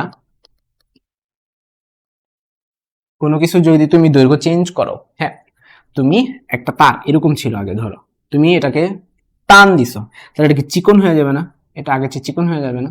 তুমি দৈর্ঘ্য দ্বিগুণ করছো মানে কি, আগে যতটুকু ছিল, আগে ধরো এরকম সাইজের ছিল, আগে ধরো এরকম সাইজের ছিল, এখন কি আগের মতো মোটা থাকবে না, চিকন হয়ে যাবে, ঠিক আছে। ঠিক আছে, এখন এর ফলে হলো কি, আগে যে এরিয়াটা, আগে তুমি তো একটা তারকে যদি, তার তো গোল, যখন তুমি এটা ব্লেড দিয়ে কাটো, এটা কি একটা বৃত্ত দেখাবে না? এটা বৃত্তের ক্ষেত্রে ফল কত, পাই আর স্কয়ার। এখন এই যে এরিয়াটা, এই এরিয়াটা কি আগের মতো থাকবে না? কারণ তোমার এটা তো চিকন হয়ে গেছে, আর এর মানটা কমে গেছে। সো এখানে এরিয়াটা কি হয়ে যাবে, অর্ধেক হয়ে যাবে। ক্লিয়ার? আগে এরিয়া যদি এ থাকতো, এখন এরিয়াটা এ নাই, এটা অর্ধেক হয়ে গেছে। কেন? ব্যাখ্যাটা হচ্ছে যে ভলিউমটাকে ফিক্স রাখার জন্য। আমরা জানি ভলিউম সমান এ ইন্টু এল। তো তোমার এল কয় গুণ হয়ে গেছে, এল হয়ে গেছে দ্বিগুণ, এই যে প্রশ্ন অনুযায়ী দ্বিগুণ। তো এল যদি দ্বিগুণ হয়, অবশ্যই এরিয়াকে হাফ হইতে হবে, কারণ নয়তো তো কাটাকাটি কইরা, এই দেখো 2 আর 2 কাটাকাটি করলে এ এল থাকে, তাই নিশ্চয় আমরা বলতে পারবো ভলিউমটা ফিক্সড আছে। ভলিউম কিন্তু চেঞ্জ করা যাবে না। তুমি একটা জিনিস যত টানাটানি করো, তুমি তো এক্সট্রা কিছু অ্যাড করো না, এক্সট্রা কিছু সরাও ফেলো নাই, হ্যাঁ, তার মানে ভলিউমটা ফিক্স থাকবে। আচ্ছা, তাহলে আমরা জানলাম যে ভি সমান এ এল। এটা ফিক্সড রাখার জন্য দৈর্ঘ্য দ্বিগুণ করলে আমাদের এরিয়াটা অর্ধেক হয়ে যায়। তাহলে ব্যাপারটা কি দাঁড়াচ্ছে, যে আমাদের নতুন রোধ সমান কি হবে, বেসিক ফর্মুলা কি ছিল, রো এল বাই এ। তাহলে আমাদের নতুন দৈর্ঘ্য ডিভাইডেড বাই কত হবে, নতুন ক্ষেত্রফল। রো কিন্তু চেঞ্জ হবে না, তাহলে রো কে রো এর মতো রেখে দিলাম। এল প্রাইম কে কত লিখবো, 2l। হ্যাঁ, মানে আমাদের আগের, এটা হচ্ছে আদি অবস্থার জন্য যদি লিখি, আদি সমান আর ইকুয়াল টু কত, রো এল বাই এ। আর এটা হচ্ছে পরবর্তী, এটা হচ্ছে পরবর্তী। তাহলে এটা কত আসে দেখো তো, এরিয়াটা কি হয়ে যাবে, অর্ধেক হয়ে যাবে। তাইলে এই 2টা যদি উপরে চলে যায়, তাহলে 4 ইন্টু রোয়েল বাই এ। হ্যাঁ, এখন রোয়েল বাই এ মানে কি ছিল, আদিটা না, আর। হ্যাঁ, তাহলে আমরা এইভাবে লিখতে পারি যে আর প্রাইম, এভাবে লিখতে পারি আর প্রাইম সমান 4 ইন্টু আর, আর প্রাইম সমান 4 ইন্টু আর। তার মানে এটা কয় গুণ হয়ে গেছে, এন স্কোয়ার ইন্টু আর দিয়ে আমরা লিখতে পারি। কেন? এটা যদি এন হয়, এটা যদি এন হয়, তাহলে এন এর সাথে এন গুণ হয়, এন স্কোয়ার হচ্ছে। সো আমরা এটা বলতে পারি আর প্রাইম সমান এন স্কোয়ার ইন্টু আর। ক্লিয়ার? সো এই সকল ম্যাথগুলোতে এত কিছু করবা না, শর্টকাট, এই শর্টকাট ফর্মুলাটা অ্যাপ্লাই করবা, খালি স্কোয়ার করে দিবা। এটা কখন, যখন স্যারে বইলা দিবে যে টেনে দৈর্ঘ্য তুমি দ্বিগুণ করছো। এখন কিছু কিছু ম্যাথ দেখবা স্যারে অপশনে 4 গুণ দেয় নাই, দ্বিগুণ দিচ্ছে, সেগুলো দ্বিগুণই দাগাই দিবা। সেগুলোর ক্ষেত্রে স্যাররা এত কিন্তু চিন্তা ভাবনা করে আসলে প্রশ্নই করে না। হ্যাঁ, কোন স্যার প্রশ্ন করবে আমরা তো জানি না। তো তুমি করবা অলওয়েজ এটা দিয়ে। এখন এটা করে যদি উত্তর না পাও, সেক্ষেত্রে ব্ল্যাঙ্ক রেখে আইসো না, সেক্ষেত্রে তুমি কি করবা, দ্বিগুণটা ডাইরেক্ট দাগা দিবা, যে আর প্রপোর্শনাল টু এল। এটা কখন হয়, এটা যখন তুমি এ ফিক্সড হবে। ঠিক আছে, এখন প্রশ্ন দিয়ে এ ফিক্স বলে দেয়, তাহলে তো ভালোই, না বলে দিলে এই, না বলে দিলে এভাবে করবা, কইরা যদি উত্তর না পাও তাহলে এভাবে দিয়ে আসবা। ঠিক আছে, সো এই ছিল আমাদের কি আপেক্ষিক রোধ রিলেটেড। আচ্ছা, নেক্সট চলে যাই হলো type 3। Type 3 Wheatstone bridge. Wheatstone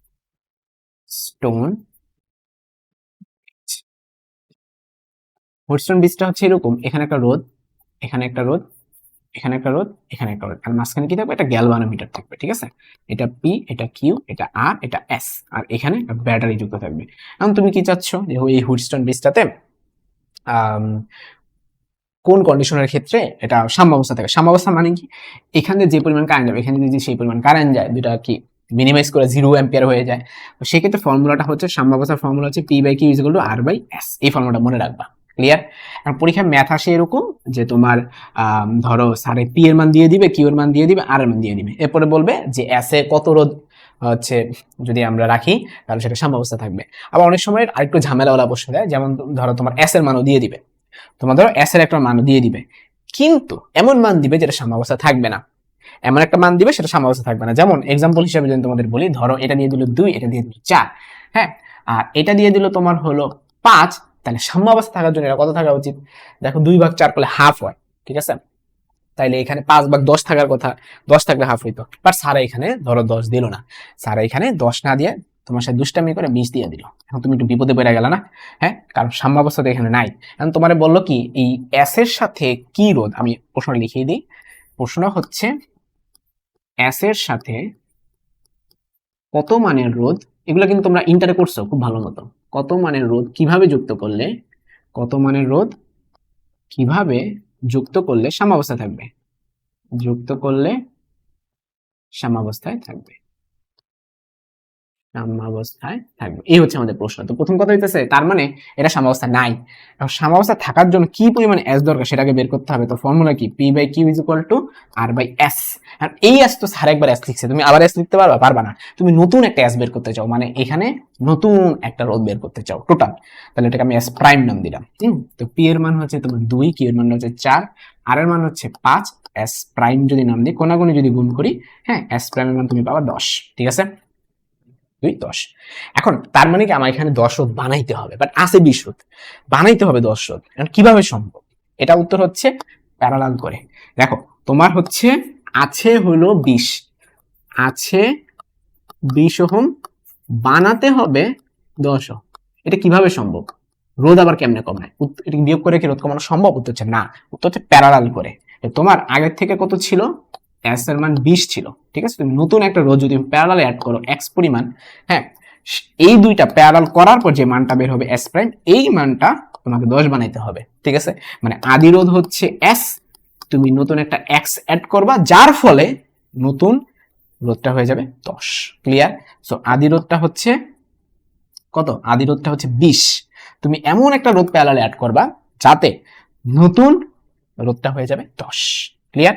তো এখন তোমার কাজ হচ্ছে ভাই এখান থেকে কোনাগুনি গুণটুন করে বের করে নাও। খুবই সহজ। 1/10 সমান সমান 1/20 প্লাস 1/x। এখান থেকে যদি x না বের করতে পারো পড়ালেখা ছেড়ে দাও, ঠিক আছে?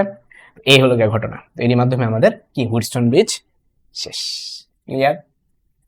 আচ্ছা, তো টাইপ 3 গেল। টাইপ 4 এর মধ্যে তোমরা কেভিএল কেসিএল এর ক্ষেত্রে যদি আমি ছোট্ট একটু দেখাই দিই, টাইপ 4 কেভিএল কেসিএল তোমাদের বড় বড় যে সূত্র আছে না হুইটস্টোন ব্রিজের যে বড় বড় ম্যাথ, সেগুলো লাগবে না, এগুলো আসে না পরীক্ষায়, মানে ইয়াতে আসতো, রিটেন থাকলে আসতো। জাস্ট ছোট্ট করে একটু একটা পার্ট দেখাই দিই। ধরো এইভাবে আছে, হ্যাঁ,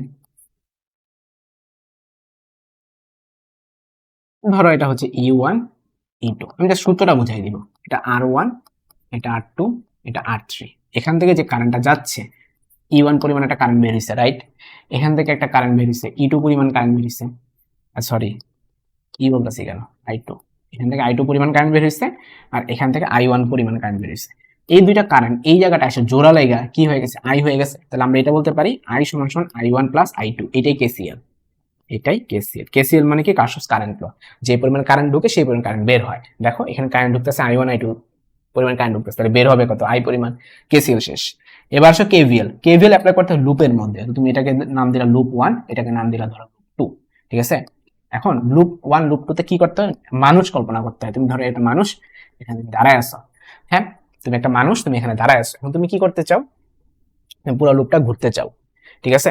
তো যদি পুরো লুপটা ঘুরতে চাও, এভাবে তুমি যাবা, এভাবে তুমি গেলা। তো গেলে সবার প্রথমে কি পাচ্ছ? একটা রোধ পাচ্ছ। সেই রোধটা হচ্ছে R1। তুমি R1 পরিমাণ একটা রোধ পাচ্ছ, ঠিক আছে?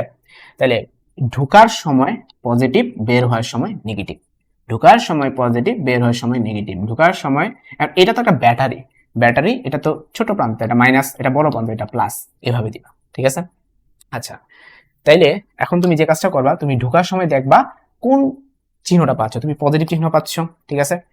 তো আমরা কি করতেছি? আমরা কেভিএল শিখতেছি। কেভিএল এর বেসিকটা কি ছিল? Kirchhoff's voltage law, Kirchhoff's voltage law. So তুমি এখানে সব ভোল্টেজ গুলা লিখবা, ঠিক আছে? এখন ভোল্টেজ গুলা যে লিখবা, এই রোধের মধ্যে কি পরিমাণ ভোল্টেজ ড্রপ হচ্ছে? আইআর। তাহলে এখানে কি পরিমাণ কারেন্ট আছে? I1 পরিমাণ কারেন্ট আছে, এবং রেজিস্ট্যান্সের মান কত? R1, ঠিক আছে? তাহলে এটা লিখবা। লেখার পর তুমি আবার যাও, এই জায়গাটা আসার পর তুমি দেখবা কি পরিমাণ তোমার ভোল্টেজ ড্রপ হইছে। আগের মতো আইআর, ঠিক আছে? তো এখানে কি পরিমাণ কারেন্ট যাচ্ছে? I পরিমাণ কারেন্ট যাচ্ছে, তাহলে I লিখবা। আর রেজিস্ট্যান্সের মান কত? R3 লিখবা, ওকে? আচ্ছা, তারপর তুমি আগাও ঢোকার সময় তুমি মাইনাস পাচ্ছ, হ্যাঁ, এটা প্লাস পাইছিল, এটা মাইনাস পাইছো। তো মাইনাসটার মান কত? E1, ঠিক আছে? এগুলো 0। শেষ, তোমার কেভিএল অ্যাপ্লাই করা শেষ। তাহলে I1 R1 প্লাস আই এর মান আবার কত ছিল, আই এর মান ছিল I1 প্লাস I2, ঠিক আছে, ইজ ইকুয়াল টু E1। তাইলে এখান থেকে আমরা একটা ইকুয়েশন পেয়ে গেলাম, ঠিক আছে, অঙ্ক কিন্তু শেষ। তো পরীক্ষায় কিন্তু তোমাদের পুরাটা সলভ করতে বলবে না, বলবে ধরো একটা লুপের মধ্যে ভ্যালু ট্যালু দিয়ে দিবে, চিত্র দিবে না, মুখে বাংলা লাইন লিখে দিবে, তো তোমাকে এটা বের করতে হবে। আবার অনুরূপভাবে তোমাকে এই লুপের মধ্যে থেকে বিভিন্ন ভ্যালু ট্যালু দিয়ে দিবে, এটার মানটা বের করতে হতে পারে, ঠিক আছে, এরকম। এটা ছিল আমাদের টাইপ 4। এবং সর্বশেষ টাইপ 5 যেটা, টাইপ 5 সেটা হচ্ছে মিটার ব্রিজ। এটা কি ভাইয়া, মিটার ব্রিজ। তো মিটার ব্রিজ কিরকম, যে তোমার হচ্ছে ধরো মিটার ব্রিজ মানে কি, পুরোটা 1 মিটার, 1 মিটার। তো তুমি ধরে নাও যে এটা হচ্ছে আমাদের একবারে বাম পাশের বিন্দু, একবার ডান পাশের বিন্দু। তো বাম পাশের বিন্দু থেকে x পরিমাণ দূরত্বে আমরা ধরো সাম্যাবস্থা পাবো। তাহলে এখান থেকে এতটুকু কত, 100 মাইনাস x হবে না, এখন তো অবশ্য ভাই 100 থেকে পাইলে আসলে সেন্টিমিটারে ম্যাথ করতে হয়, 1 মিটার মানে 100 সেন্টিমিটার। এখানে যদি তুমি p পরিমাণ রোধ রাখো, এখানে যদি q পরিমাণ রোধ রাখো, ফর্মুলাটা হবে p/q সমান সমান হ্যাঁ x divided by 100 minus x, ঠিক আছে, বা l ও বলা হয় এটাকে, ঠিক আছে, l divided by 100 minus l। যদি তুমি এটাকে x নাম না দিয়ে যদি তুমি বইয়ের মতো l নাম দাও, দ্যাটস ইট। ওকে, এরই মাধ্যমে আমার চলতরিত বোঝানো শেষ। নেক্সটে আমরা হচ্ছে কি করব, এগুলো প্রবলেম গুলো সলভ করে ফেলবো, ঠিক আছে। ওকে, দেখো চলতরিত থেকে কি কি প্রশ্ন আসছে। এখানে একটা প্রশ্ন দিয়েছে, সমান্তরাল সমবায়যুক্ত 3 ওহম এবং 2 ওহম মানে দুটি রোধকে একটি অজানা ভোল্টের কোষের সঙ্গে যুক্ত করলে তড়িৎ প্রবাহের মানটা হয় 5 অ্যাম্পিয়ার। খেয়াল করো, আই এর মান সারি দিয়ে দিছে, হ্যাঁ, তুমি কি করছো, সমান্তরাল সমবায় যুক্ত করছো 3 ওহম এবং 2 ওহমকে, হ্যাঁ, এই যে একটা আছে গিয়ে 3 ওহম আর এখানে আরেকটা আছে গিয়ে 2 ওহম। তুমি এই দুটোকে কি করছো, প্যারালালি অ্যাড করছো, দুটি রোধকে একটি অজানা ভোল্টের সাথে তুমি যুক্ত করছো, এই যে অজানা ভোল্টেজ, হ্যাঁ, এটার মান হচ্ছে কি ই, হ্যাঁ। তো তার মানে এখান থেকে যে কারেন্টটা বের হয়েছে সে কারেন্টের মানটা স্যার দিয়ে দিছে 5।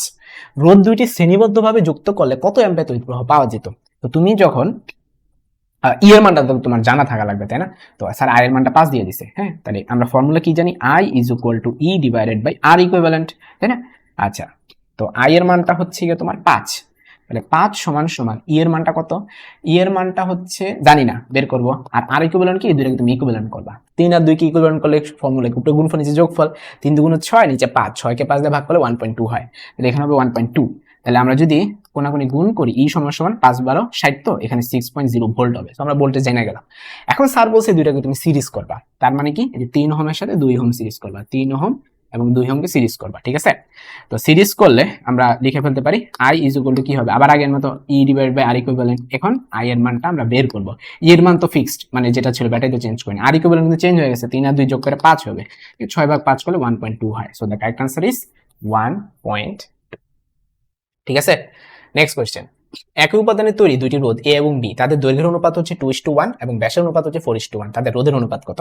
দেখো এগুলো তুমি শর্টকাটে করবা, মানে বেসিক ফর্মুলা দিয়ে, আর এগুলো রোয়েল বাই এ না, তো তোমাকে কি বলছে, দৈর্ঘ্য অনুপাত 2:1, তাহলে এল এর জায়গা বসায় দিবা 2:1, ঠিক আছে। আর ব্যাসের অনুপাত, তো ভাইয়া ব্যাসের অনুপাত যে কথা, ব্যাসার্ধ অনুপাত কিন্তু একই কথা, এটা তোমরা সবাই জানো।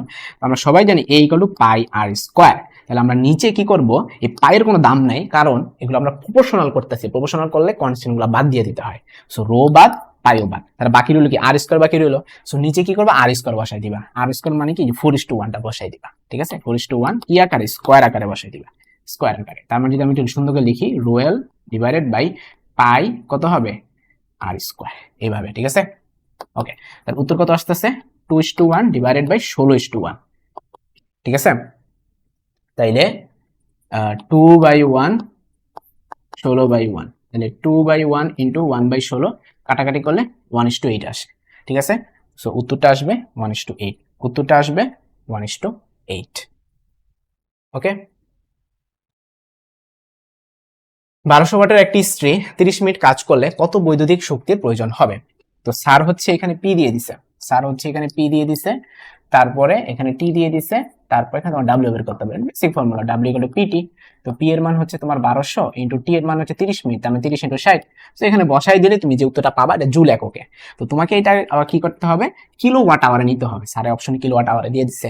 তো কিলোওয়াট আওয়ারে কিভাবে নেন, সেটা হচ্ছে তুমি 3.6 ইন্টু 10 টু দা পাওয়ার 6 দেখালে ভাগ করে দিবে, দ্যাটস ইট। একটা ক্যালকুলেশন তোমার একটা ঝামেলা, আমি ঝামেলাগুলো মুক্ত করে দিচ্ছি। দেখো 12 3 গুণ করলে 3 12 36, 36 সাথে আবার 6 গুণ করে দাও, বা দরকারও নাই, 36 রাখো, 6 রাখো, এখানে দুইটা শূন্য, এখানে একটা, এখানে একটা, তাই টোটাল কয়টা হলো, 4টা। সো 10 টু দা পাওয়ার 4, ঠিক আছে, 2 3 4, 4টা। আর এখানে নিচে কি আছে দেখো, 3.6 ইন্টু 10 টু দা পাওয়ার 6, এইটা এটা কাটাকাটি করলে নিচে 10 টু দা পাওয়ার 2 থাকে, হ্যাঁ। আর 36 আর 3.6 কাটা গেলে 10 থাকে, তাহলে 10-এর সাথে 6 গুণ করলে কত হয়? 10-এর সাথে 6 গুণ করলে 60 হয়, আর নিচে তোমার 10 স্কোয়ার থাকে, উত্তর হলো 0.6। ঠিক আছে, উত্তরটা হবে 0.6 কিলোওয়াট আওয়ার। ওকে, নেক্সট কোয়েশ্চেন, একটি তামার তারের রোধ যদি আর হয়, দৈর্ঘ্য দ্বিগুণ ও দ্বিগুণ ব্যাসার্ধ বিশিষ্ট একটি তামার তারের রোধ কত হবে? দেখো তুমি কি করতেছো, যে ওই আর এগুলো রোয়েল বাই ওখান থেকেই তুমি চলে আসবা। ঠিক আছে, তাহলে rho L divided by pi R square. এলটাকে কয় গুণ করতে বলছে? দ্বিগুণ করতে বলছে, 2 বসাইবা। আর ব্যাসার্ধকে দ্বিগুণ করতে বলছে, তাহলে আর এর জায়গায় 2 বসাবা, তাহলে 1/4 এত গুণ হয়ে গেছে গা। সো নতুন রোধটা হবে আদি রোধের এত গুণ। ঠিক আছে, তাহলে 1/4 ইন্টু আদি রোধটা কত? আদি রোধ আর। তাহলে উত্তরটা হচ্ছে গিয়ে তোমার কত? ও, এটা কাটাকাটি করলে তো 1/4 হয় না, 1/2 হয়। তাহলে উত্তরটা তোমার দাঁড়াচ্ছে হলো 1/2। Clear? So the correct answer is half. Okay, so the correct answer is half. Okay, আর এর হাফ গুণ। তো এরই মাধ্যমে আমাদের আজকের ক্লাস এখানে শেষ। আশা করি তোমরা ক্লাসটা খুব সুন্দর মতো বুঝতে পারছো, কোনো কিছু বাদ রাখি নেই। ইনশাল্লাহ এগুলোর বাইরে কোনো কিছু এগ্রিতে আসবে না। তোমাদের মূল কাজ থাকবে এক্সাম হলে মাথা ঠান্ডা রেখে সব করে আনসার করা। তো আজকের মধ্যে এতটুকুই। আল্লাহ হাফেজ।